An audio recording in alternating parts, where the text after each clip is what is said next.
Hello and welcome to Cancer Update 75. It is the 4th of October 2023. We've got a few things to talk about, so let's get right into that. The first thing is that the long-term neuropathy that I was suffering from has now abated. The other night I had an ice cream with Caroline and I found that it didn't hurt my throat. So it looks like the effects of that neuropathy that I had from the oxaliplatin and my FOLFOX 6 chemotherapy has now abated, and my neuropathy is now over, as is the metallic taste. So I'm coming along well in that regard. You can hear I've got a bit of a gravelly throat at the moment. I'm not quite sure what that is. I am feeling fine, but I can hear the gravelly nature of my throat. But let's just enjoy that. The other thing that happened yesterday was I emailed off my superannuation forms to claim on the terminal illness payout. They wanted to have that form emailed to them, which is fine. I was surprised. Call me old school or whatever, but I would have thought that a document talking about quite a large amount of money and literally talking about my life and death might be something that might be a registered mail situation, but no, they wanted it emailed to them, and I have done that. So we'll see how long it takes for Australian Super to pay me out. As I said, the form was emailed to them yesterday. Another thing that I did yesterday was I booked my flights and accommodation in Sydney. So my assessment with the surgeon, because remember I'm being assessed for the surgery. It's not a guarantee at this point that I will get the surgery. The only thing that's guaranteed is that I will be assessed to see whether I can get the surgery. That's set down for October 11, so I think that's next Wednesday. And on October 10, I'll be flying from Perth to Sydney. Just because of the flight I chose, I'm going Perth, Melbourne, Melbourne, Sydney. So if you're on a Virgin Australia flight next week on October 10 and you see someone that looks a bit like me, it probably is me. So don't be afraid to come up and say hi. I'd love to meet you and we can take a photo together or whatever you want. So flights and accommodation in Sydney have been organised. The really big news from yesterday was my PET scan results. So my oncologist phoned me up and we went through the associated radiology report. And the summary of that report is that there is no great difference between my PET scan of last week and my PET scan of 4.5 months ago. In other words, I've not got any better, I've also not got any worse. So whilst during my chemotherapy rounds, my tumour numbers did in fact double. When we look at the insides of me, the damage, if you like, that's visible within the PET scan and the CT scan is not there. It looks like it did 4.5 months ago. So you can still see the diffuse nodularity in my omental fat. You can see that my large intestine area looks like a bit of a mess. Actually, for that matter, I'll tell you what, this here that I've popped up on the side of the screen, that's one of the images that the radiologist annotated. You can see that green annotation there. And what they're pointing out is, I believe, and I'm not a radiologist, so if you are a radiologist, please do write down in the comments whether I've got this right or wrong. I believe that's what's called diffuse nodularity of my omental fat. And that is was evident 4.5 months ago. It's still evident now, and as you can see on that annotation, it's now a bit over 4 centimetres of area that is very diffuse. So I dare say, on the assumption that I am found suitable for the operation, I dare say when I get told how that operation went, they're going to say, Paul, your omental fat was just full of tumour. It was just a mess, because you could see the mess on the medical imaging. So there you go. So yeah, so look, that's got to be good news.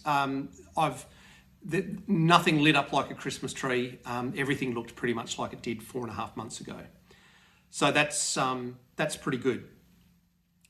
The next thing I want to talk about is my surname. I've been keeping my surname to myself for quite some time because I have my fears around identity theft, given that I work in IT, and apart from that, you do hear people do have their identity stolen, and it's a big problem. And when people know your full name, your date of birth, your address, and all of that, those are the pieces of information that they need in order to try and steal your identity. So I'd deliberately been keeping my surname out of the public forum.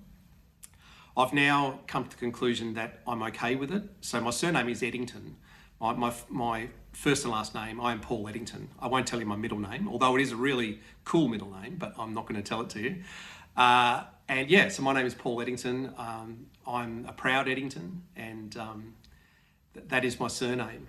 I note that Jenny Apple and Kyle Apple have had their surname for as long as their channel has existed, which I believe is over 6 years. And for those of you who don't know, it's Appleford. So, I mean, Jenny Apple is Jenny Appleford. The Pog family YouTube channel have had their surname published on their YouTube channel for, I believe, as long as the channel has existed, which again, I believe is over 6 years. I had a private conversation with Josh Pog, and I asked him whether he'd had any trouble with identity theft, and he said no, he hadn't had any trouble at all. So that, whilst there's no guarantee, of course, it was soothing to hear that someone that has had a channel for over 6 years has subscriber numbers that are, I believe, about triple what I've got, and he's had no trouble. So my surname is Eddington, there you go, and I've even published it up in the description of my bio. So that is who I am. I am a proud Eddington. Okay, so let's go to overnight. So what happened about 5 hours ago is I woke up at 4:30 this morning with what I describe as very intense abdominal pain. It was, if you imagine well, let's see what I can, it was kind of through there. So sort of sitting above the belt line, I had a very painful sensation hit me at 4:30 this morning. My initial thought was, I bet I've forgotten to change my fentanyl patch, because it's a 3-day patch, and that it's run out, and that's why I'm feeling this pain, because the pain is always there, but the fentanyl has run out. I quickly checked my recurring calendar in Outlook, only to find out, no, I didn't forget to change my patch. My patch is due to be changed today, not yesterday. So it wasn't for lack of fentanyl that I had that breakthrough pain. It was genuine, just breakthrough pain. And it was painful enough that it not only woke me up, but it woke me up doubled over. It was very painful. Luckily, I have a bathroom full of Schedule 8 painkillers. So I quickly put down a tapentadol standard release, followed by a tapentadol instant release, and then got myself back to bed, and the pain relief kicked in, and I was able to fall back to sleep, and the rest of the night was uneventful. So that happened, but everything's fine.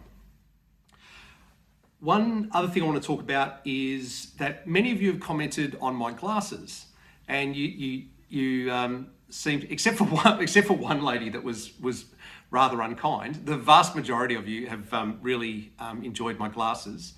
I have two main glasses that I wear, which is the ones that I've got on here and these ones here. The good news for all of you and they're reading glasses, by the way. My far sight is fine. I just can't read without glasses. For those of you that do love those glasses, the good news is they cost about US $10. I buy them on eBay, and there are some really cool things on eBay. For those of you that wear reading glasses, I'll just tell you the way this worked out for me, because it ended up being really cool. I went to a normal optometrist, and they assessed my eyes, and they gave me a prescription, which at that time was plus 1.25.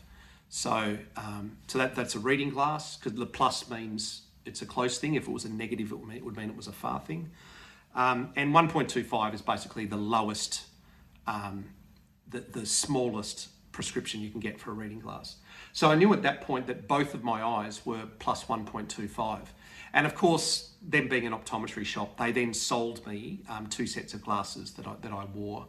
And as I recall, those glasses were like $150 each or something. Like it wasn't cheap, but they do run a professional service, and they look in the back of your eye and the macula, and they look at, you know, they do a professional job, but they charge professional money. Once I got my prescription, I found that I was able just to go on eBay and just search for reading glasses with my prescription. And some of them are really cool. Like I love these ones with the chromatic effect. So I don't know whether you can see there that that's what they call an anti-blue. So they look blue and they cut out blues. Not really, actually. Certainly, sometimes when I've looked at various coloured things, they do alter colours. So those were an anti-blue one, and they've got a bit of a blue tinge. This one was just a standard chromatic. I don't know whether you can see it just there, but you can sometimes see green and purple in them. So I tend to go for reading glasses that have chromatic effects, just because I think they're cool. So this one has got a green-purple thing going on, and this one's got a light blue thing going on, and I quite like them. So yeah, look, they're just on eBay. They're about $10 US delivered.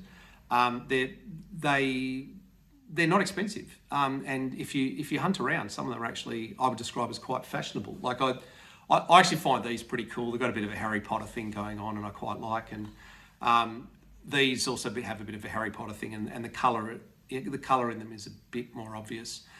So I quite like them. So that's the story of the reading glasses. So please don't think they're expensive, or no, do think they're expensive, but they're not. So if you want to go on eBay, as long as you know your script. So that's the point I was getting to. You need to find out your script. So one way to do it is to go to a professional optometrist and have your eyes assessed. Another thing, if you're really short of cash and you want to work it out for free, if you go to one of the chemists that has those reading glass stands, then you can just try on glasses until you work it out.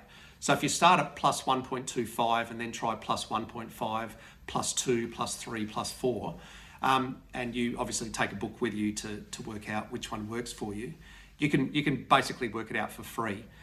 You need a bit of luck though, because you need your left and your right eyes to have degenerated at the same rate. Because if you're plus 1.5 on one side and plus 2 on the other, you can't buy that from from eBay or whatever. You would need to buy 2 sets of glasses and then flip one of the lenses over. But so it can be done. But point is though, there are some cool glasses out there, and they're quite inexpensive. The next thing I want to say is I want to say thank you to all of the support staff that have really responded to the comment I made in my last update, where I said, hey, I'm having trouble reading all of these comments, and the bit that I guess bothered me the most about that was when I came across a message of someone that was in some kind of distress from a trauma of some kind. Often it was to do with being recently diagnosed with cancer, or fear around chemotherapy, or sadness at losing a loved one, or what have you. And the response from you has really made me feel great about you guys and about humanity in general. Because you've basically said, Paul, I'm there for you. If I see a comment where someone needs to talk to someone, to not feel alone, and to just a bit of human assistance, a bit of caring to get through a difficult situation. Many of you have responded and said, yeah, I'm there for you. I'm going to help you with that. That has made me feel fantastic. I'm really grateful that you've come forward and you've said those things. And I would even go so far as to say I'd like to reframe that number under my Paul in Perth logo on my channel, where it says my subscribers are this.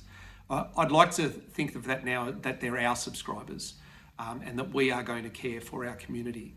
So if you do see someone that makes a comment where it's pretty clear they need even just an ear to listen, or just someone to make them feel less alone, or someone to give advice on an experience going through chemotherapy, or or cancer, or dealing with the loss of a loved one or what have you, please do get in there and care for that person. I think that's just such a wonderful thing to do. It's also made me, how do I put this? I used to feel a certain amount of duty to scan through my comments and make sure that I'm addressing people in that situation, people that need someone to give them a caring comment and what have you. And it, unsurprisingly, as our subscriber numbers got higher and higher, it got unsustainable. And that was giving me a certain amount of anxiety, because I don't want to not be there for someone that really needs someone to be there. So a side effect of the support that you're showing to our subscribers is that I'm now not worrying about, I must get in and read my comments. So you genuinely have helped me, because that's just one less thing that is on my mind now. So thank you so much. I really do appreciate it. And you know, well done you. You know, you're doing a great thing there. Now, I've got some other great news, which is that this morning, Elena and Craig spoke to me, and they've decided to go official. They are now boyfriend-girlfriend. So, yeah. So over here, we have Elena and Craig. These two have been inseparable since they got together. They are very much in love. It's beautiful to watch. And I'm really, really, really pleased for them. And it reminds me of when you have someone in your life that you feel fine just when you're in their presence. Like, you don't have to go and do anything. You don't have to say anything. You just have to be next to them. I mean, even just hold their hand and you feel good. And I want to acknowledge how wonderful that is. And for me, it would be Caroline. Like, I feel great just when I'm around Caroline. We don't have to be doing anything or, you know, be anywhere in particular. I just like being around her. She makes me feel really good. And I'm sure there are a lot of you people watching today that you have someone in your life that makes you feel that way. So I'd encourage you to take this opportunity to just acknowledge that, and maybe say to that person, hey, I just like being around you. You're all right. So that's the note I'd like to end today's update on. Remember the thumbs up button. We're changing the definition of that from like to care. So if you care for me, if you care for our community, please do click the thumbs up button. What it does is the more thumbs up you get, the YouTube algorithm will send the thumbnail of this video to more non-subscribed people, which ultimately will mean that the subscription numbers grow. And I believe that this channel has a message worth being spread further, and you can help spread that message further by clicking the care button. Okay, thank you. I'll see you again soon. Things are going well over here. See you later. Bye.